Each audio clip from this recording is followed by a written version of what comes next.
राजस्थान जो है वो अब मेरे पीछे रह गया है, यानी कि ये हरियाणा की सीमा है। जब तक ये कानून वापस नहीं लेते हैं, एमएसपी की गारंटी नहीं देते हैं तो ये बिक तो नहीं, तो ये वाटर कैनन की तो मेरी कोई समस्या नहीं है। अब एक बताओ, भाव तो तुमने तय कर दिया और खुले मार्केट में छोड़ दिया कि लूट लो भैया। मीडिया विजिल के लिए मैं मयंक सक्सेना। कि आखिर क्रांति होती क्या है और आती कहां से है।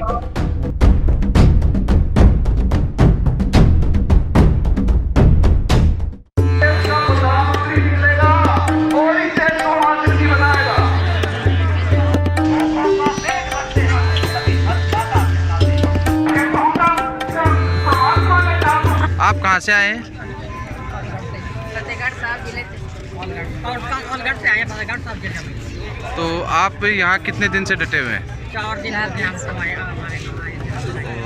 तो आप 4 दिन से, तो यहाँ आपके साथ और भी आप महिलाएं आए या और भी? हमारे भाई तो बहुत दिन के आए हुए हैं, सब बिक्री के कई आए हुए हैं यहाँ पर। तो आप, हमारे बच्चे को तो महीना हो गया है, जितना कम जब लगता है उतने देर के जाते हैं। तो आप पीछे से जो आपकी खेती किसानी है वो कौन संभाल रहा है? हम सब इकट्ठे हैं, हमारे सब बहन भाई सामते हैं, एक दूसरे का मदद करते हैं। तो अब तक कब तक रुकने का प्लान आपका यहाँ? कब तक आप देखते हैं, जब तक चलेगा तब तक रुकेंगे, जोर से लड़ेंगे। हमारी जमीन खोता है, हमारे बच्चे को टीट बन कर अपना पेट बन कर हम अगर पीढ़ी बदलाने के लिए जमीना बनाता है, उत्तम पालता है फसलों को, ये मोदी हमको खोना चाहता है। हम नहीं रहने देंगे, हम इसे जगह से डटे रहेंगे। तो आपकी क्या मांगे हैं? आपकी मतलब किस तरीके की मांगे हैं? आपको जो 3 कानून है वो आपको किस तरीके से प्रभावित कर रहे हैं? हम कहते हैं हमको रद्द करना चाहिए, हमको मंजूर है नहीं, जब हमको मंजूरी नहीं है हमने गन्ना करौना के। हमारी जो खेती है, हम खेती से ही गुजारा करते हैं। हमारे 800 का खेती लेगा, हमारा तो पैसा लगेगा इतना, हमारा तो पैसा पूरा भी नहीं होएगा। पेट्रोल इतना महंगा है, डीजल इतना महंगा है, रेो इतना महंगा है, हम कैसे इसका पूरा करेंगे? कैसे पूरा करेंगे हम?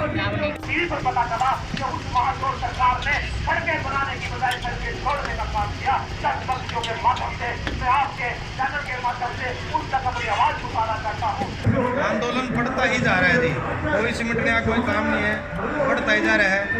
जो वापिस जा रहे हैं उनकी कोई मजबूरी होगी एक दो, नहीं तो कम से कम डेली के 700-800 ट्रैक्टर आ रहे हैं, जा रहे होंगे 50 या 100, डेली बढ़ ही रहा है आंदोलन। तो आपको जो तीनों कृषि कानून हैं, इनमें एक तो एमएसपी का मुद्दा हो गया, हाँ जी, एक कोऑपरेटिव फार्मिंग हो हाँ गया, जी। और भी आपने जो यहाँ के मुद्दे समझे इस कृषि कानून को पढ़ने के बाद, तो आपको सबसे ज़्यादा तकलीफ किस कानून को लेकर है, किस मुद्दे को लेकर? ये जो प्राइवेट मंडियाँ आ रही हैं, सिर्फ इनके मेन तो यही है, ये अपने भाव से ही, अपने एमएसपी पे ही, मर्जी से ही अपने हमारी फसलों को खरीदेगी। एमएसपी का मुद्दा है ये, तो मोदी आपको आश्वासन दे रहे हैं?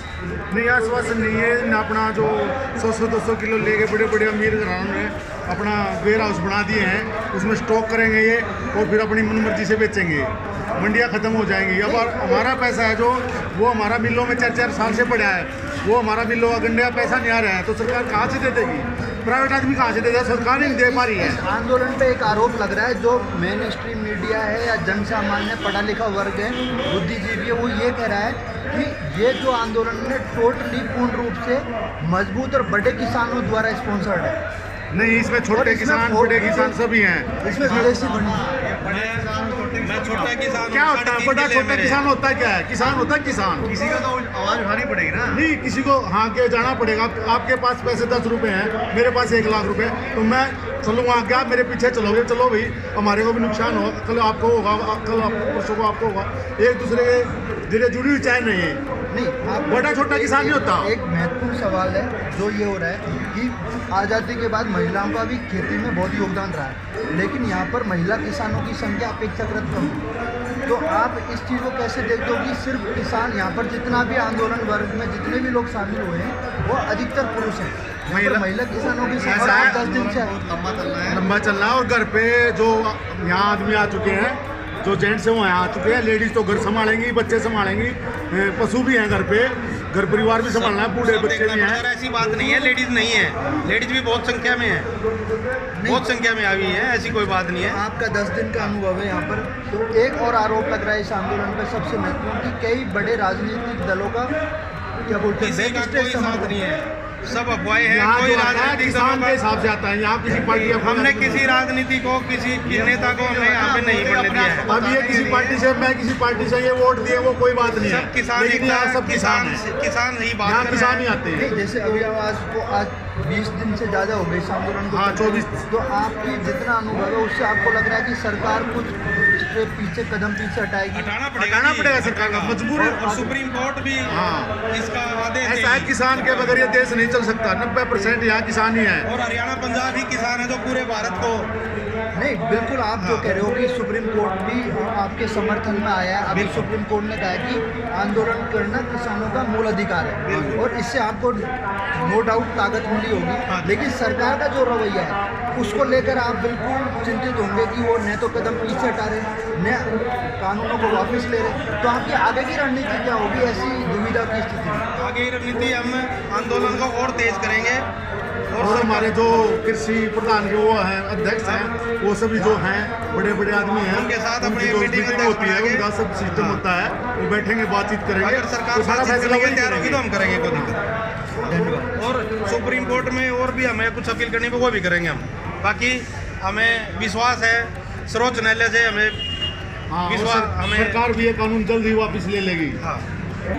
दिल्ली आए हैं, अमृतसर तो आए हैं। अमृतसर से? हाँ जी। अच्छा, तो आपको कितने दिन हो गए इस जगह पर? सानू 5 दिन हो गए। 5 दिन हो गए। हाँ।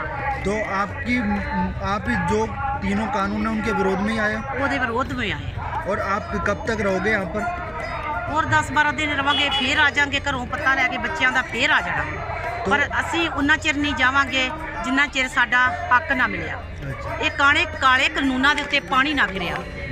ਜਿੰਨਾ ਚਿਰ ਕਾਲੇ ਕਾਨੂੰਨ ਨਹੀਂ ਲੈਂਦਾ ਮੋਦੀ, ਅਸੀਂ ਨਹੀਂ ਜਾਵਾਂਗੇ।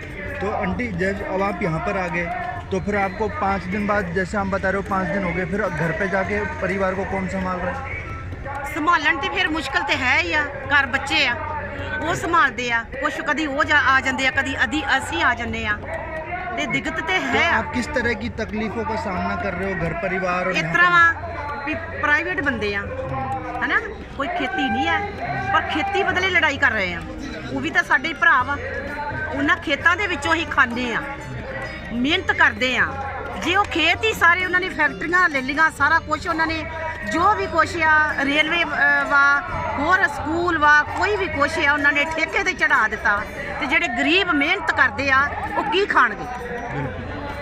300 ਰੁਪਇਆ ਦਿਹਾੜੀ ਲਿਆਉਣਗੇ, ਉਹ ਬੱਚਿਆਂ ਨੂੰ ਦੇਣਗੇ, ਉਹ ਦੁੱਧ ਲਿਆਉਣਗੇ ਕਿ ਉਹ ਆਟਾ ਲਿਆਉਣਗੇ, ਕੀ ਲਿਆਉਣਗੇ? ਹਨਾ, ਇਹਨਾਂ ਨੇ ਬੱਚੇ ਪੜ੍ਹ ਕੇ ਤੇ ਉਹ ਘਰੀ ਬੈਠੇ ਆ, ਉਹਨਾਂ ਨੂੰ ਕੋਈ ਮੁਸ਼ਕਲ ਹੋਣ ਲਈ ਇੰਨੀ ਉਹਨਾਂ ਨੂੰ ਨੌਕਰੀ ਨਹੀਂ ਦੇਣ ਡਿਆ। ਸਾਰੇ ਮਹਿਕਮੇ ਨੇ ਜਿਹੜੇ ਆ ਇਹਨੇ ਠੇਕੇ ਤੇ ਚੜਾਤੇ ਬਦਮਾਸ਼ ਨੇ।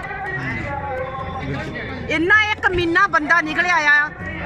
ਪਹਿਲਾਂ ਵੋਟਾਂ ਲੈ ਲੀਆਂ ਵਾ ਲੋਕਾਂ ਕੋਲੋਂ, ਭਲਿਆ ਮਾਨਸਾ ਕੋਲੋਂ, ਨਪੂਲ ਕੋਲੋਂ, ਤੇ ਹੁਣ ਉਹਨੇ। आंटी एक सवाल और है, एक बहुत महत्वपूर्ण सवाल है, जरूरी सवाल, कि आंदोलन में लोगों का कहना है कि महिलाएं कम आई है, जबकि महिलाएं खेती बहुत करती हैं। बहुत ज्यादा। तो आपके साथ आप अकेले आए हो, आपके आस पड़ोस के लोग नहीं आए है, हैं? आस पड़ोस के आए हैं ना, गड्डी में आए हैं, ट्रक वड्डा आया वा। वड्डा। हाँ, तो आप तो बताओ सारे इस विरोध बदले ही आए आ। सभी सारे जिन्ने भी आ विरोध वास्ते ही आए आ भी उदा उन्होंने कह के भी उन्होंने हार गए आ, मैसेज घलाए आ, बिल्कुल, है ना। वो नहीं कमीना मन्निया, हार के फिर ओदा जेड़ा आ चीज रोकनी पई आ, है ना। जिदा हुणे वो डरावा भी दिंदे आ, पर नहीं अहीं डरावांगे, डरांगे नहीं। अहीं नहीं आप डरांगे। यहाँ इस आंदोलन ਅਸੀਂ में गुरु गोबिंद सिंह जी ਦੇ ਬੱਚੇ ਆ। जी बिल्कुल। ठीक है ना, अहीं नहीं इदा जावांगे जिन्ना चिर साडा हक नहीं मिलता। आप इस आंदोलन में किस प्रकार की कठिनाइयों का सामना कर रहे हैं? मतलब किस तरीके से आप मैनेज कर रहे हैं? क्या दुख? अपने ਮਿਹਨਤ ਇਦਾਂ ਹੀ ਆ, ਖੇਤਾਂ ਵਿੱਚ ਹੀ ਕਰਦੇ ਆ, ਮਿਹਨਤ ਖੇਤਾਂ ਵਿੱਚ ਹੀ ਕਰਦੇ ਆ। कणक जो भी कुछ है। नहीं आंटी, आप जो महिलाएं अभी पंजाब में, हरियाणा, देश के दूर दूर हिस्सों में, तो आप उनको क्या कहना चाहोगे कि आप आंदोलन में आओ, भाग लो, यहाँ पर क्या बताना चाहोगे? ਅਸੀਂ ਬੱਚਿਆਂ ਨੂੰ ਉਹਨਾਂ ਨੂੰ ਤੇ ਕਹਿੰਦੇ ਵੀ ਵੇਖੋ ਆ ਕੇ ਕੀ ਇੱਥੇ ਬਣ ਡਿਆ ਵਾ, ਸਭੀ ਆਓ ਸੱਜੇ ਸੱਜੇ ਥੋੜਾ ਬਹਿ ਗਈ ਆ, ਮੈਂ ਰਹੂੰਗੀ ਘਰ, ਉਹਨਾਂ ਨੂੰ ਭੇਜ ਦੂੰਗੀ ਵੀ ਵੇਖੋ ਕੀ ਦੁਨੀਆ ਦੇ ਉੱਤੇ ਬਣ ਡਿਆ ਵਾ, ਹਨਾ। ਇਸ ਹੁਣ ਵੇਖੋ ਕਲਯੁਗ ਹੀ ਨਹੀਂ ਸਤਯੁਗ ਵੀ ਆ ਕਿੰਨਾ ਪੁੰਨ ਦਾਨ ਖਾਣ ਪੀਣ ਨੂੰ ਸਾਰੇ ਸੰਯੋਗ ਦੇਣ ਡਏ ਆ ਇੱਕ ਦੂਜੇ ਨੂੰ। ਕਿਸੇ ਦੀ 10 ਕਿੱਲੇ ਆ, ਕਿਸੇ ਦੀ 5 ਕਿੱਲੇ ਆ, ਕਿਸੇ ਦੇ 2-4 ਕਿੱਲੇ ਆ, ਕਿਸੇ ਦੀ ਹੈ ਹੀ ਨਹੀਂ। वो भी है यहाँ पर, ਉਹ ਵੀ ਸਾਰੇ ਆਏ ਆ। ਮੇਰੀ ਪੈਲੀ ਨਹੀਂ ਹੈਗੀ, ਮੈਂ ਵੀ ਆਈ ਆ। ਸਾਥ ਦੇਣਾ ਚਾਹੀਦਾ, ਔਖੀ ਵੇਲੇ ਹਰ ਇੱਕ ਨੂੰ ਸਾਥ ਦੇਣਾ ਚਾਹੀਦਾ। ਅਸੀਂ ਮੁੱਲ ਲੈ ਲਾਂਗੇ, ਦਾਰ ਸੁਧਾਰ ਲੈ ਲਾਂਗੇ, ਪਰ ਆਉ ਤੇ ਖੇਤਾਂ ਵਿੱਚੋਂ ਹੀ ਨਾ। ਜੇ ਖੇਤ ਹੀ ਨਾ ਹੋਏ, ਪਿੰਡਾਂ ਦੇ ਵਿੱਚ ਫੈਕਟਰੀਆਂ ਬਣਾ ਦੂ, ਠੇਕਿਆਂ ਤੇ ਚੜਾ ਦੂ, ਫਿਰ ਕਿੱਧਰ ਨੂੰ ਜਾਵਾਂਗੇ ਅਸੀਂ? तो आंटी आप पूरे बुलंद इरादों के साथ हो कि जब तक काले कानून वापस नहीं लेगा आप जाओगे नहीं? ਨਹੀਂ ਜਾਵਾਂਗੇ। चाहे कुछ ਜਿੰਨਾ भी ਚਿਰ ਉਹ ਕਾਲੇ ਕਾਨੂੰਨ ਨੂੰ ਵਾਪਸ ਨਹੀਂ ਲੈਂਦਾ, ਅਸੀਂ ਕਰ ਨਹੀਂ ਜਾਵਾਂਗੇ। अच्छा, तो आप सरकार को आपका यही संदेश है कि आप ਇਹੋ ਹੀ जितना ਸਾਡਾ जल्दी ਇਹੋ ਹੀ ਸੁਨੇਹਾ ਵਾ ਵੀ ਬੰਦਾ ਬਣ ਜਾ, ਬੰਦਾ ਬਣ ਜਾ। ਪਰ ਇੰਨੀਆਂ ਲਾਂਟਾਂ ਪੈਣ ਡਈਆਂ, ਜੇ ਕੁੱਤੇ ਨੂੰ ਇੱਕ ਵਾਰੀ ਦਰਵੇਸ਼ ਨੂੰ ਕਹਿ ਦਈਏ ਨਾ ਵੀ ਪਿੱਛੇ ਹਟ ਜਾ, ਉਹ ਚਲਿਆ ਜਾਂਦਾ ਵਾ, ਉਹ ਮੰਨ ਲੈਂਦਾ ਵਾ।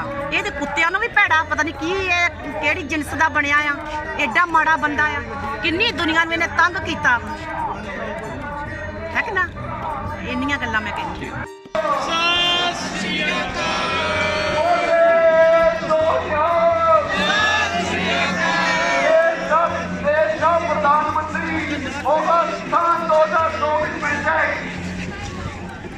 बहुत बहुत धन्यवाद जी इन्हों का। हम मैं बेनती कराँगा साढ़े बहुत कारियोग भानु प्रताप जी सुप्रीम कोर्ट को बहुत वधिया बुला रहे हैं। 2-3 दिन पहला भी आए थे, बड़े नेक विचार रखे। उन्होंने मैं बेनती करता 5-7 मिनट के समय लिए माइक से आउण। मैं नाटक का कलाकार भी हूँ। मैं एक मजदूर वर्ग से हूँ। क्वालिफिकेशन मेरी 7वीं से मैं स्कूल छोड़ दिया था। मेरे पिताजी का, मेरा मेरे दादाओं का किसानों से वास्ता रहा है। हम किसानों के साथ चौथाई साझे पे मेरे पिताजी ने खेत बोया तो उस खेत में जो 3 हिस्से किसान के होते थे, 1 हिस्सा हमें मिलता था। आज के टाइम में चौथाई हिस्सा थोड़ा कम है, लेकिन यूपी में, राजस्थान में और स्टेटों में वो ज़्यादा है। हमारे हरियाणा में भी है, लेकिन वो कहीं कहीं है, कहीं कहीं नहीं है। जब किसान पे 3 हिस्से की बात आएगी और ये MSP का जो एक इन्होंने बिल पास किया, इसकी मार मजदूर पे भी पड़ेगी। यहाँ पर एक नौजवान खतरे में है, एक महिला खतरे में है, एक किसान खतरे में है, मजदूर खतरे में। मैं तो ये कहता हूँ, अगर जो एक हमारा जो सांस्कृतिक मंच था वो भी खतरे में है। वहाँ भी कोई अच्छे देशभक्ति गीत, देशभक्ति रागनियाँ वो कति ख़त्म होती जा रही है। दूसरी बात, किसानों के साथ साथ मैं तो ऐसा मानता हूँ, देखिए ठीक है लंबा आंदोलन चल रहा है, लंबे आंदोलन में कभी प्रधानमंत्री कहता है कि हम ये वापस नहीं लेंगे, ऊपर से इनके नरेंद्र तोमर कहते हैं कि इसको ये साल के अंत में हम इसको निपटा देंगे बातचीत के माध्यम से। जब देश के प्रधानमंत्री यूँ कह रहे हैं कि मैं इसको वापस नहीं लूँगा, नरेंद्र तोमर कहते हैं कृषि मंत्री का हम इसके साल के अंत में निपटा लेंगे, साल के दिन ही कितने रह रहे हैं। तो ये चीज़ बड़े सोचने की बात है कि ये गुमराही है, ये गुमराह कर रहे हैं किसानों को। स्पष्ट चाहिए। नहीं तो भारत का प्रधानमंत्री तो कहते हैं कि किसान गुमराह है, इनको राजनीतिक पार्टियां भ्रमित कर रही है। हाँ, वो देखिए, जब किसी अत्याचार के खिलाफ कोई आवाज़ उठाएगा तो वो ठीक ठाक बयान थोड़ा ना देगा। ये नरेंद्र मोदी के खिलाफ में अगर आप बोलेंगे तो वो तो बीच के रास्ते ढूंढेगा ना कि ये कांग्रेसी है, ये वामपंथी है, ये किसान संगठन है। उसने तो बोलना ही है भाई। अगर हम उसकी तारीफ करेंगे तो यहाँ जी न्यूज़ वाले आएंगे, रिपब्लिकन भारत वाले आएंगे, आज तक वाले आएंगे जो इसके गुणगान गाते हैं। लेकिन तो यहाँ आपको क्या लगता है कि मुख्यधारा की मीडिया या टीवी मीडिया आपकी बात सही ढंग से नहीं रख पा रही है? देखिए, जो लोकल स्तर के कुछ चैनल है वो हमारी बात ठीक ठाक को जा रहे हैं, मैं ऐसा मानता हूँ। देखिए, पत्रकारिता में निष्पक्षता भी है। मैं मीडिया को पूरी तरह से अगर ये कहूँ मीडिया बिका हुआ पूरा ही मीडिया, नहीं, ये गलत होगा, ऐसा नहीं है। कुछ हमारे अच्छे पत्रकार हैं जो हमारी बात को सुनते हैं, बड़े ध्यान से सुनते हैं और कहीं ना कहीं वो हमारी सपोर्ट में भी खड़े हैं। ये पहली बार इतिहास में ऐसा है कि पत्रकार भी हमारे सपोर्ट में पूरी तरह खड़े हुए हैं। और ये बेशरम सरकार, ये मोदी सरकार किसानों के साथ एक धोखा, ऐसा धोखा कर रही है कि हर बार किसानों ने कहा था कि अब की बार फिर हम नरेंद्र मोदी को बनाएंगे, लेकिन नरेंद्र मोदी बनाने का ये मकसद नहीं था कि हमने तेरे को बनाया और हमें ही हमारे मतलब रोजगारों पे, हमारी फसलों पे आप मनमानी चलाएं। ये गलत है, सरासरी गलत है। अब ये यूं भी कहता कि आम आदमी को एमएसपी का पता ही क्यों नहीं? अरे नहीं पता तो लोग सड़कों पे क्यों हैं? राजस्थान जो है वो अब मेरे पीछे रह गया है, यानी कि ये हरियाणा की सीमा है। जब तक ये कानून वापस नहीं लेते हैं, एमएसपी की गारंटी नहीं देते हैं, तो ये बिक तो नहीं, तो ये इसलिए वाटर कैनन की तो हमें कोई समस्या नहीं है। अब एक बताओ, भाव तो तुमने तय कर दिया और खुले मार्केट में छोड़ दिया कि लूट लो भैया। मीडिया विजिल के लिए मैं मयंक सक्सेना। ये आखिर क्रांति होती क्या है और आती कहां से है?